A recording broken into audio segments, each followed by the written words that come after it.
गरीबी की मार मैंने बहुत बुरी झेली थी। बचपन से ही गरीबी देखती चली आ रही थी और इस गरीबी से अब मैं तंग आ चुकी थी। मेरी एक दोस्त थी जिसका नाम अदिति था। उसकी शादी हो चुकी थी।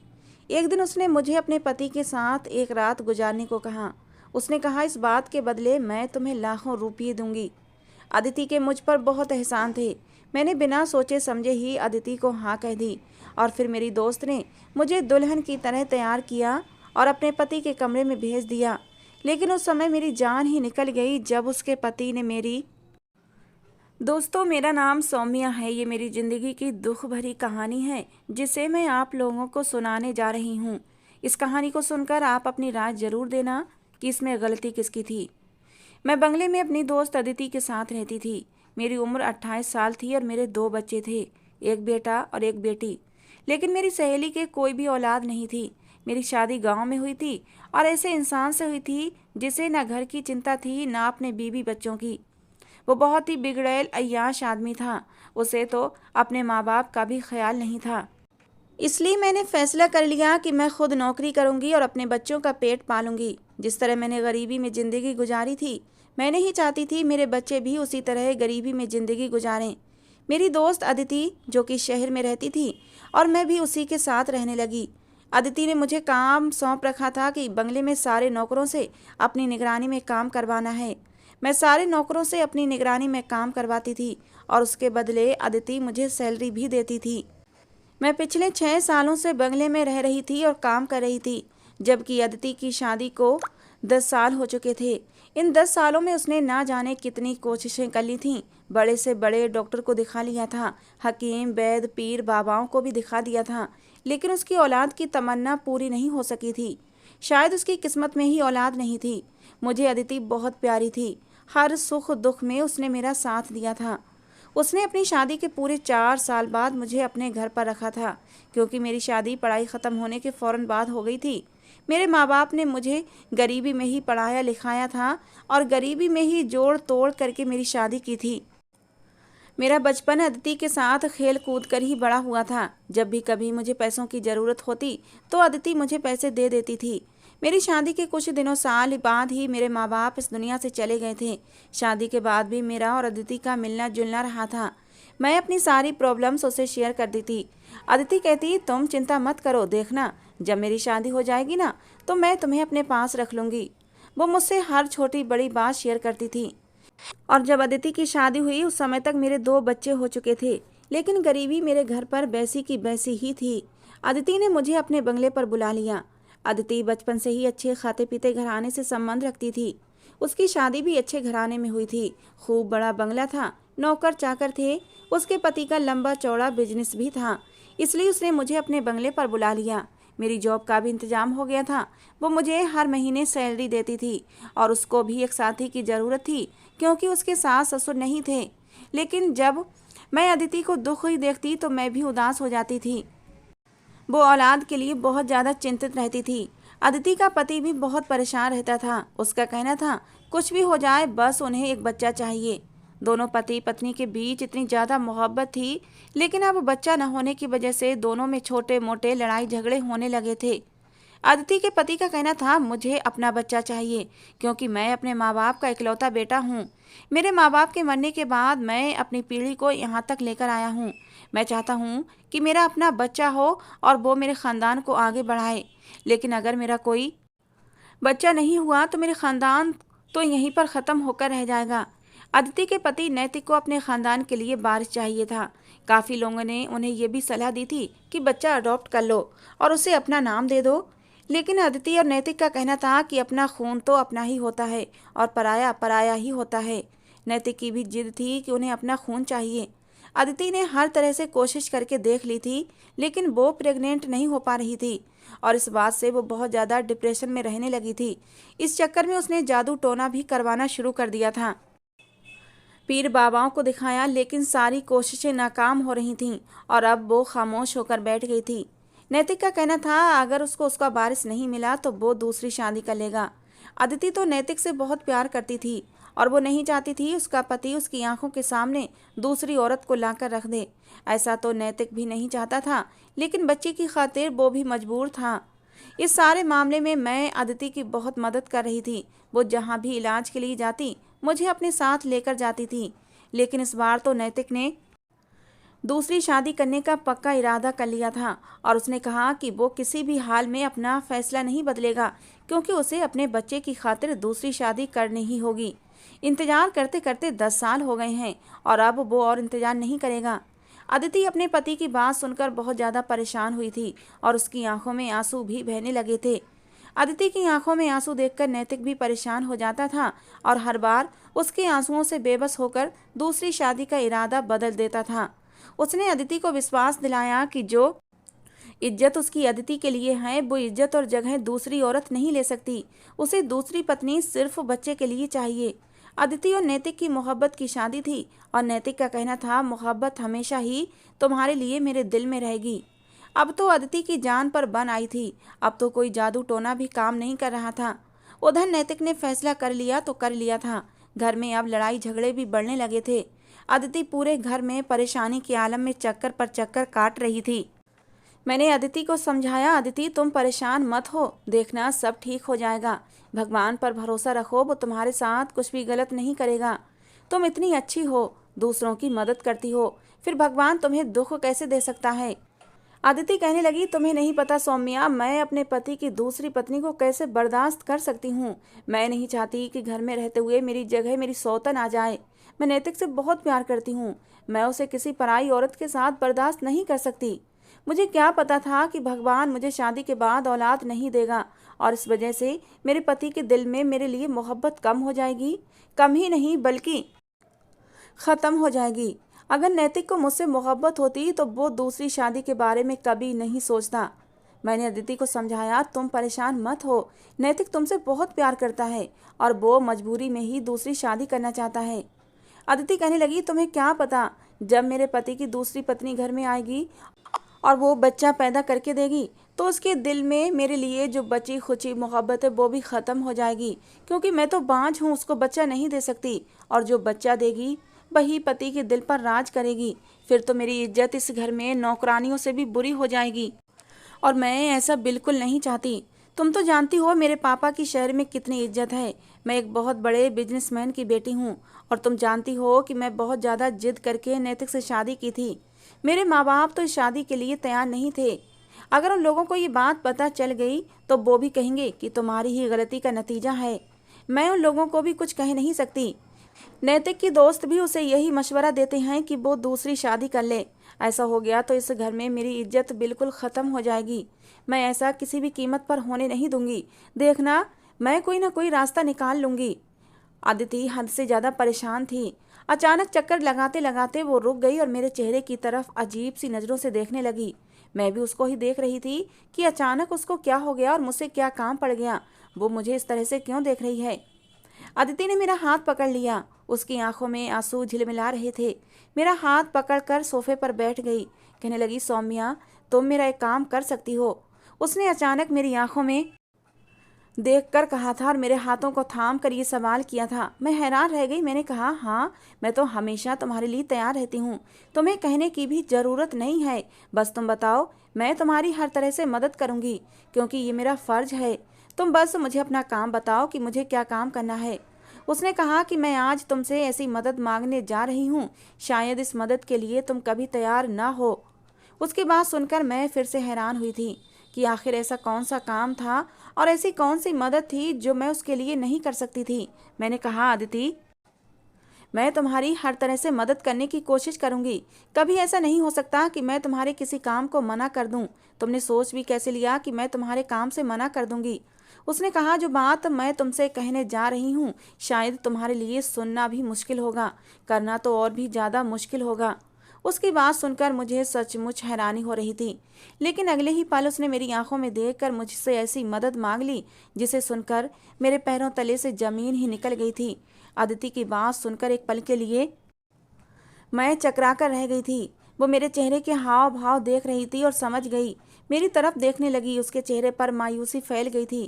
कहने लगी, मैं जानती थी तुम मेरी मदद नहीं करोगी इस मामले में, क्योंकि ये काम बहुत ही मुश्किल है। कोई भी औरत इस काम को इतनी आसानी से नहीं करेगी।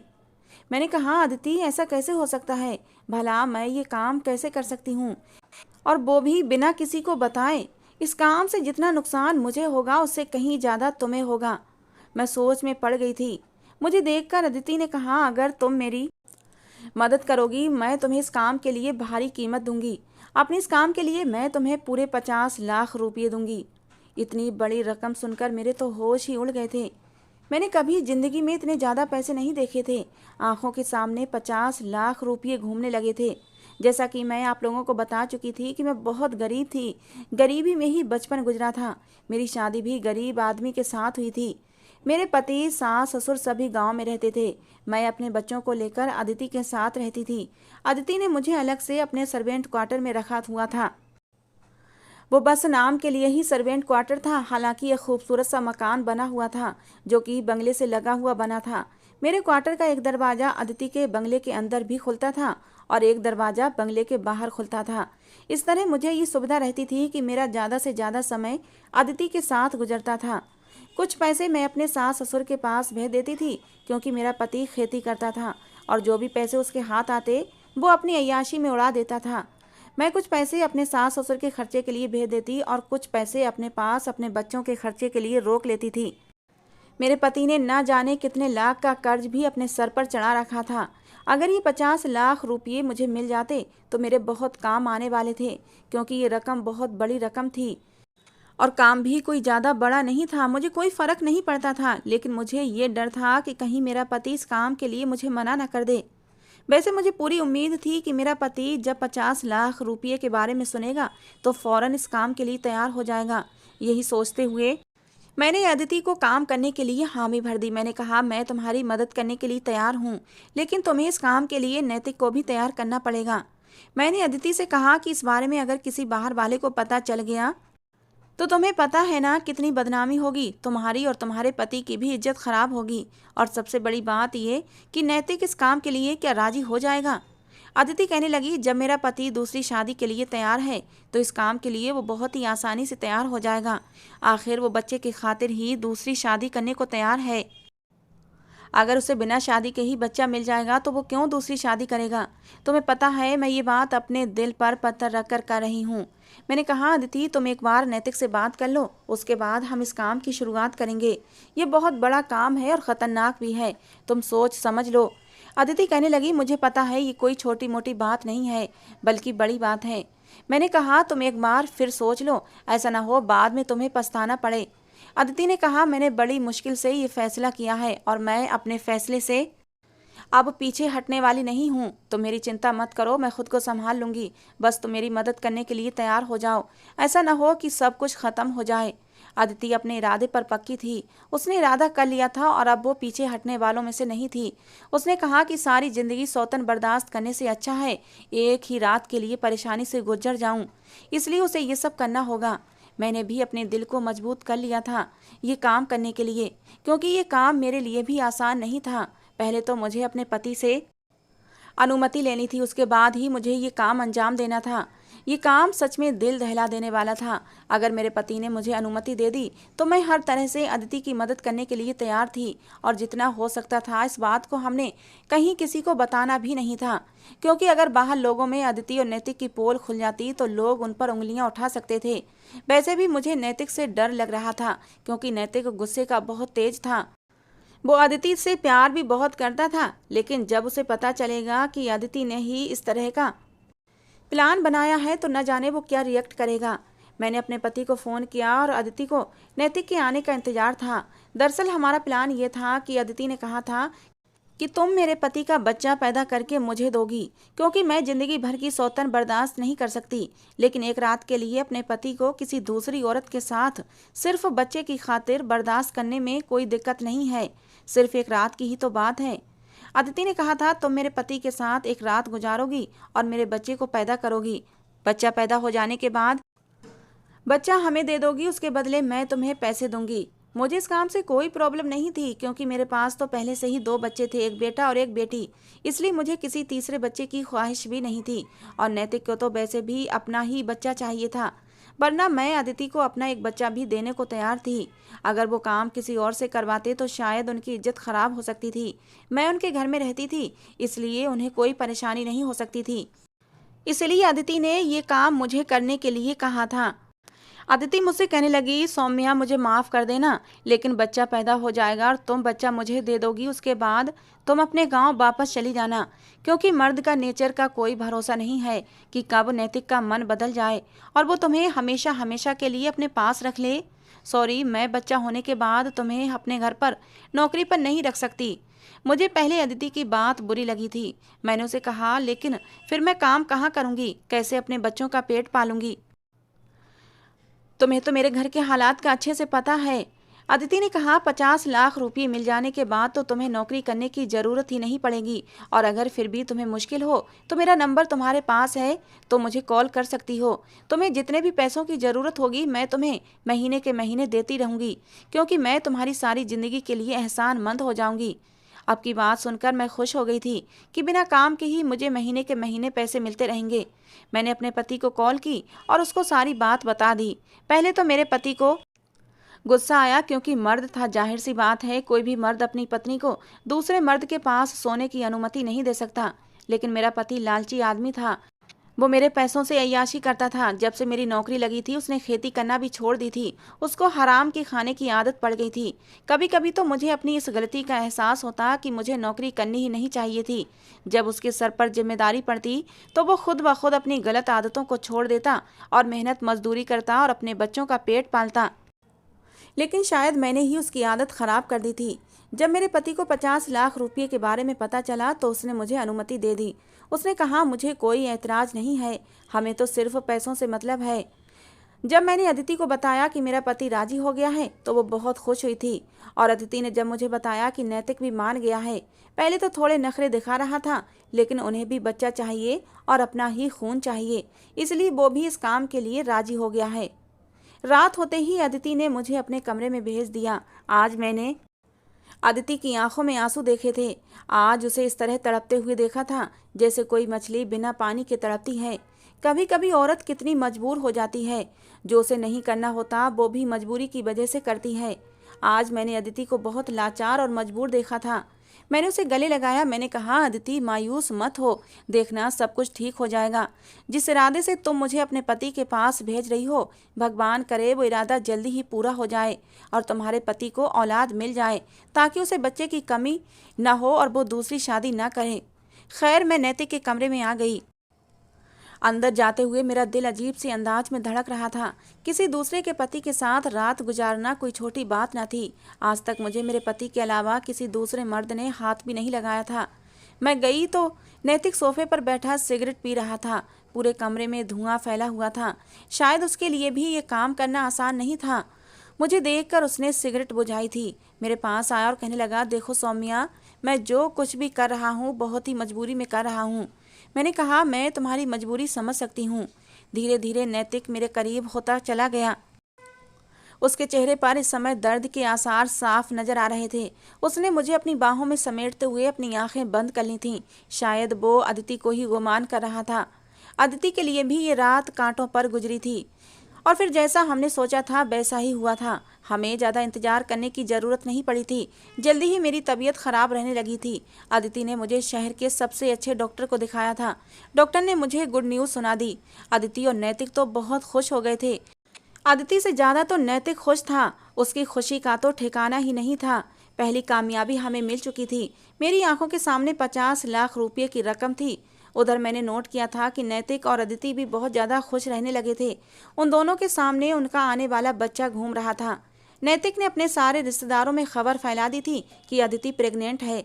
अदिति के सारे रिश्तेदार भी खुश हो गए थे। अब उन दोनों ने सुकून की सांस ली थी, क्योंकि अब उनकी सारी परेशानियां खत्म होने वाली थीं। नैतिक की खुशी देखकर तो मुझे एक पल के लिए घबराहट हो जाती थी।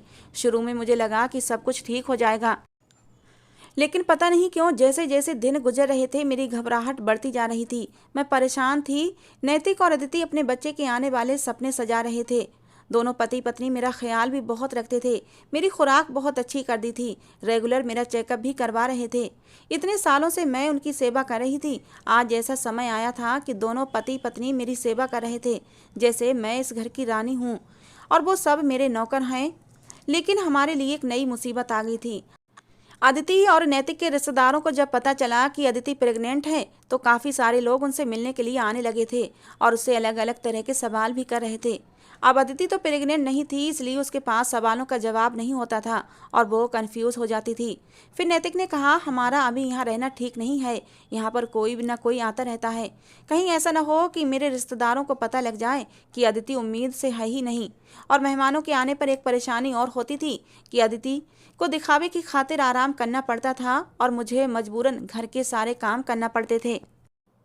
इसलिए मैंने और नैतिक ने हमने सबने मशवरा किया कि हम दूसरे बंगले पर रहने चलते हैं जो कि दूसरे शहर में बना हुआ था। वहाँ पर हम आराम से समय गुजार लेंगे। लोगों से कह देंगे कि डॉक्टर ने हवा पानी बदलने की सलाह दी है क्योंकि एक ही जगह रहते रहते अदिति का मन घबराने लगा है।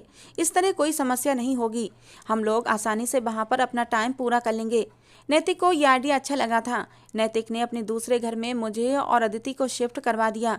उस घर में कोई नहीं था। उस घर में नैतिक ने एक नौकरानी और एक चौकीदार को भी हमारे काम के लिए भेज दिया था क्योंकि मैं अभी तक कोई काम नहीं कर पा रही थी। इस घर में भी ज़रूरत का हर सामान मौजूद था। इस घर में आकर मैं और अदिति बहुत खुश थे। अदिति मुझे हर तरह से खुश रखने की कोशिश करती थी। कभी कभी मैं सोचती कि अदिति इतनी अच्छी लड़की है, फिर भगवान ने इसके साथ बुरा क्यों किया, उसकी गोद सूनी क्यों रखी। महीने बीतते चले गए। मेरा बच्चा मेरे पेट में अब लात मारने लगा था। पहली बार जब उसने मेरे पेट में हरकत करनी शुरू की थी तो मुझे अजीब सा महसूस हुआ था। आधी रात को अचानक मेरी आँख खुल गई और मैं उठकर बैठ गई। मैंने अपने पेट पर जैसे ही हाथ फेरा, अंधेरे में मुझे कुछ अजीब सा महसूस हुआ था।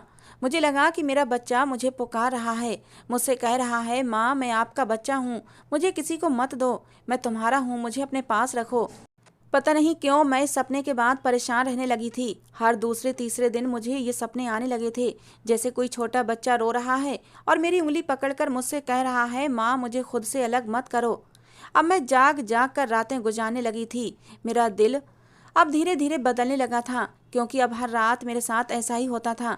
शायद अंदर ही अंदर मेरी नीयत बदलने लगी थी। मैं परेशान थी।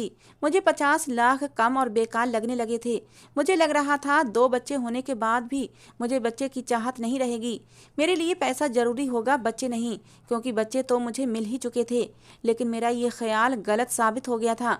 बच्चा चाहे पहला हो, दूसरा हो या फिर तीसरा, अपना बच्चा अपना ही होता है। अदिति ने मेरी परेशानी को भांप लिया था। एक दिन नैतिक और अदिति को मैंने बातें करते हुए सुन लिया था। अदिति नैतिक से कह रही थी, कहीं ऐसा न हो मौका आने पर सौम्या की नीयत बदल जाए। नैतिक ने कहा, ऐसा नहीं हो सकता, उसकी नीयत नहीं बदलेगी क्योंकि उसके पास तो पहले से ही बच्चे हैं और उसे पैसों की जरूरत है, बच्चों की नहीं। वो मुझे बार बार सवाल करती कि तुम खामोश क्यों रहती हो। नैतिक भी हर हफ्ते घर का चक्कर लगाने आया करता था और वो ढेर सारे फ्रूट्स और खाने पीने का जरूरी सामान लेकर आता। हर महीने डॉक्टर से मेरा चेकअप भी चल रहा था। जैसे तैसे करके डिलीवरी का दिन भी आ गया। अदिति ने जब ये बात नैतिक को बताई तो वो बहुत खुश हो गया। इतने महीनों में नैतिक और अदिति ने मेरे ऊपर पैसा पानी की तरह बहाया था। इधर मेरा दिल बार बार अपने बच्चे के लिए तड़प रहा था। रात का टाइम था। अदिति ने मुझे कहा था कि सुबह हमें हॉस्पिटल जाना है। मेरा बच्चा पैदा होने में सिर्फ आज की रात रह गई थी। अगले दिन लगभग 9 बजे के टाइम मुझे हॉस्पिटल में एडमिट होना था। मुझे ये सब सुनकर डर लगने लगा था। मैंने अपने दिल में सोचा, मैं अपना बच्चा किसी को नहीं दूंगी। भले ही इस बच्चे का बाप नैतिक था, लेकिन माँ तो मैं थी जो इस बच्चे को जन्म देने वाली थी। पूरे 9 महीने मैंने इस बच्चे को अपने पेट में पाला है। मैं उसे कैसे किसी दूसरी औरत की गोद में डाल सकती थी।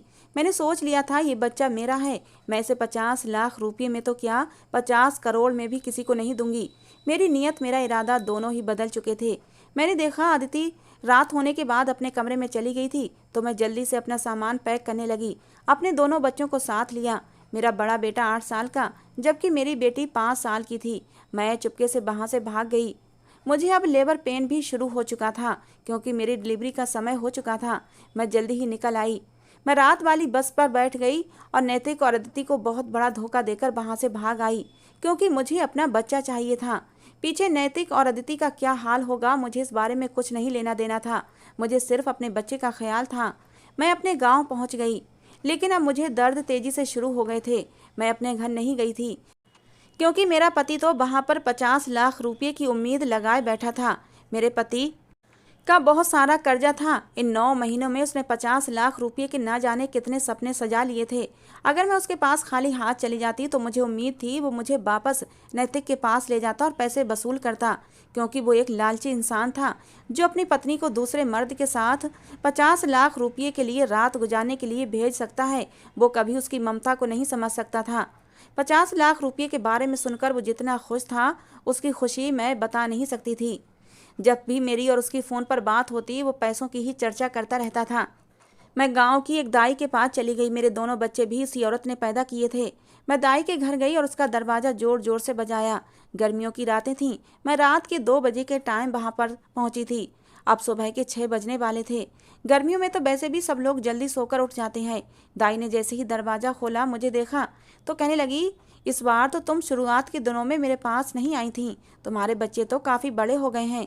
तुमने काफ़ी समय के बाद बच्चे के बारे में सोचा। मैंने कहा, हाँ, भगवान की यही मर्जी थी जो इतने सालों के बाद मुझे अब ये तीसरा बच्चा दिया है। ये कहकर मैं खामोश हो गई थी। मुझसे और ज़्यादा बातें नहीं हो रही थीं, क्योंकि मुझे दर्द हो रहा था। मेरी डिलीवरी का टाइम आ गया था। मैंने कहा, मैं इसीलिए आपके पास आई हूँ। मुझे मेरा बच्चा सही सलामत चाहिए। मुझे यही डर लग रहा था कि कहीं नैतिक और अदिति ना आ जाएं और मुझसे मेरा बच्चा छीन ना लें। मुझे जल्द से जल्द अपना बच्चा लेकर कहीं दूर जाना होगा। मैं अपने घर भी वापस नहीं जा सकती थी। लगभग आधे घंटे की मेहनत के बाद मैंने एक बच्चे को जन्म दिया था। मेरी खुशी का कोई ठिकाना नहीं था।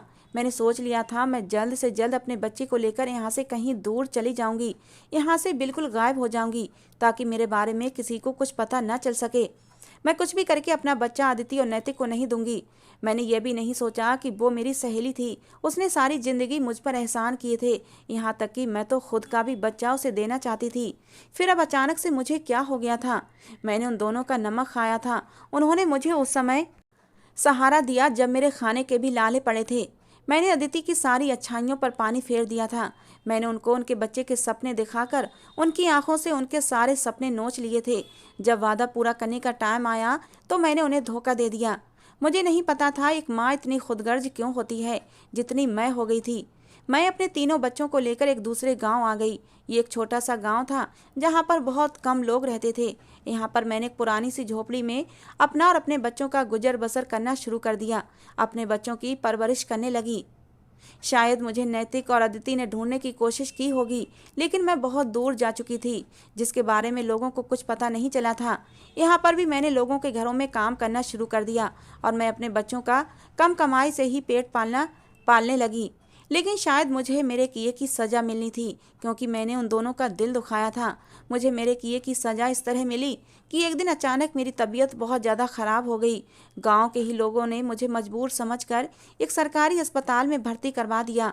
वहां पर पता चला कि मुझे कैंसर जैसी बड़ी बीमारी हो गई है और मैं कुछ ही दिनों की मेहमान हूँ। ये खबर सुनकर जैसे मुझे सब कुछ डूबता हुआ नजर आ रहा था। मेरे तीनों बच्चे अनाथ हो जाते, उनका क्या होता? उस रात मैं फूट फूट कर रोई थी। एक पड़ोसन से मेरी अच्छी जान पहचान हो गई थी। अब मुझे अंधेरी जिंदगी में वही एक रोशनी की किरण नजर आ रही थी। मैं उसके पास गई। मैंने उसके सामने हाथ जोड़ दिए। मैंने कहा, मेरी एक छोटी सी मदद कर दो। मैंने उसे एड्रेस लिखकर दे दिया। मैंने कहा, इस एड्रेस पर चली जाओ और इस बच्चे को भी साथ ले जाना। कहना, सौम्या ने तुम्हारी अमानत तुम्हारे पास भेजी है। साथ ही उन लोगों से कहना कि उसे माफ़ कर देना। शायद वो लोग मुझे माफ़ कर दें तो मेरी तकलीफ़ कुछ कम हो जाए। मेरी पड़ोसन काफ़ी अच्छी औरत थी। उसने मेरी तकलीफ़ को समझा और वो एड्रेस और मेरे छोटे बेटे को लेकर शहर चली गई। नैतिक और अदिति से मिली और उन्हें सारी बात बताई, लेकिन उन्होंने उसकी बात सुनकर सोचा कि ये औरत झूठ बोल रही है। लेकिन जब उन दोनों ने बच्चे की शक्ल को गौर से देखा तो वो बिल्कुल नैतिक के जैसा था। अब उन दोनों को उस औरत की बात पर भरोसा हो गया था। नैतिक और अदिति मुझसे बहुत ज़्यादा गुस्सा थे। वो मेरी मदद करना नहीं चाहते थे।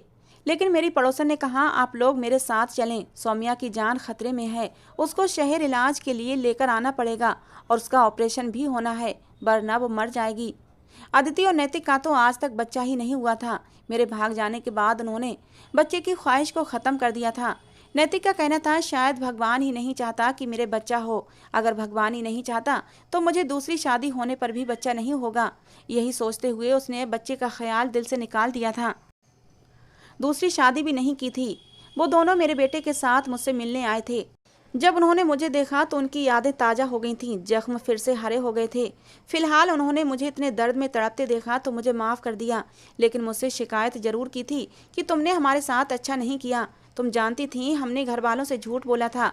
जब तुम भाग गई तो हमने लोगों से कहा कि हमारा बच्चा अस्पताल में पैदा हुआ था, लेकिन अस्पताल में ही किसी ने चोरी कर लिया और उसका कुछ पता न चल सका और हम फिर से बे औलाद रह गए। हमें क्या पता था आज 2 साल बाद हम अपने बेटे को इस तरह देख सकेंगे। मैंने दोनों से हाथ जोड़कर माफ़ी मांगी। दोनों ने मुझे माफ़ कर दिया। वो लोग मुझे शहर ले गए और वहाँ मेरा इलाज करवाया। शायद भगवान ने मुझे ज़िंदगी देनी थी। मेरी गलती तो बहुत बड़ी थी, जिसके लिए मुझे मौत मिलती तो वो भी कम होती, लेकिन शायद मेरे बच्चों का नसीब था कि मैं बच गई थी। मेरे पति तो 1 साल पहले ही एक एक्सीडेंट में मर गया था।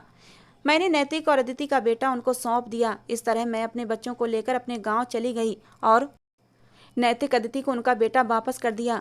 वो लोग अपनी ज़िंदगी में खुश हैं और इधर मैं अपने बच्चों के साथ खुश हूँ। अदिति ने इतने सालों बाद भी अपना वादा निभाया था। उनका बेटा मिलने पर उसने मुझे 50 लाख रुपये भी दिए और हर महीने भी मुझे पैसे देती रहती है। मुझे अफसोस हो रहा था कि मैंने उन भले लोगों के साथ बहुत गलत किया था। कभी कभी मैं अपने बेटे से मिलने चली जाती हूँ। उसने अपने सब रिश्तेदारों में बता दिया था कि हमें हमारा बेटा वापस मिल गया है, जो अस्पताल में चोरी हो गया था। अब वो लोग अपनी ज़िंदगी में बहुत खुश हैं। दोस्तों, क्या मैंने अपना बेटा अदिति और नैतिक को देकर सही किया या गलत? क्या एक माँ के लिए ये कदम उठाना आसान होता है कि 9 महीने तक बच्चे को अपने पेट में पालने के बाद किसी दूसरे को यूँ सौंप देना? अपनी राय कमेंट बॉक्स में ज़रूर देना। दोस्तों, कहानी पसंद आई हो तो प्लीज़ लाइक कर देना, एक प्यारा सा कमेंट ज़रूर करना। रोज़ एक नई कहानी सुनने के लिए हमारे चैनल को भी सब्सक्राइब करना। मिलते हैं दोस्तों एक नई कहानी के साथ।